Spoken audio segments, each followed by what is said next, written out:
செய்திகளை உடனுக்குடன் தெரிந்து கொள்ள கதிரவன் டிவியை சப்ஸ்கிரைப் பண்ணுங்க, லைக் பண்ணுங்க, கமெண்ட் பண்ணுங்க, ஷேர் பண்ணுங்க. மருத்துவ கல்வி பயிலும் மாணவர்கள் முதல் ஆண்டிலிருந்தே படிப்புடன் ஆராய்ச்சி நடவடிக்கைகளில் ஈடுபட வேண்டும் என்று எம்ஜிஆர் மருத்துவ பல்கலைக்கழக துணைவேந்தர் கே. நாராயணசாமி கூறினார்.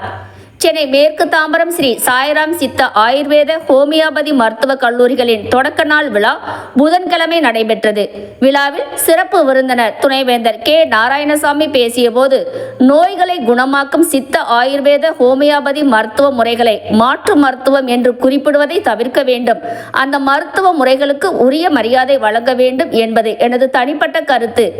எம்ஜிஆர் மருத்துவ பல்கலைக்கழகத்தில் ஆங்கில மருத்துவ முறை ஆராய்ச்சி நடவடிக்கைகளுக்கு நிகராக இதர மருத்துவத்துறை ஆராய்ச்சிக்கும் நிதியுதவி வழங்கி ஊக்குவிக்கிறோம்.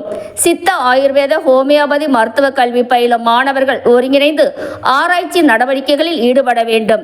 மருத்துவ படிப்புடன் ஆராய்ச்சி நடவடிக்கைகளிலும் மாணவர்கள் பங்கேற்க வசதியாக தமிழ்நாட்டில் 9 மருத்துவக் கல்லூரிகளில் பன்னோக்கு ஆராய்ச்சி மையம் செயல்பட்டு வருகிறது என தெரிவித்தார்.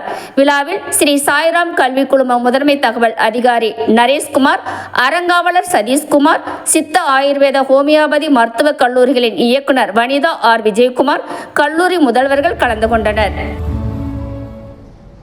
பேராசிரியர்கள், ஆசிரியர்கள், அனைவருக்கும் நீங்கள் இந்த நேரத்தில் வணக்கம் செலுத்த வேண்டும், நன்றி செலுத்த வேண்டும்.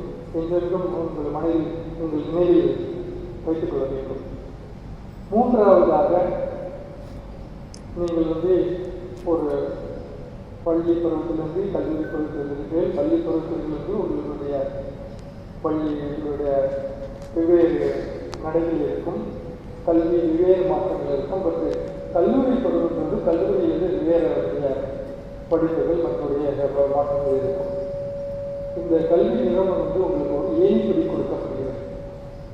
கல்வி நிறுவனம் உங்களுக்கு ஏணிப்படியாக இருக்கப்படுகிறது. ஸோ அந்த சாய்ராம் கல்வி இந்த இன்ஸ்டியூஷன் உங்களுக்கு ஏணிப்படியாக கொடுக்கப்படுகிறது.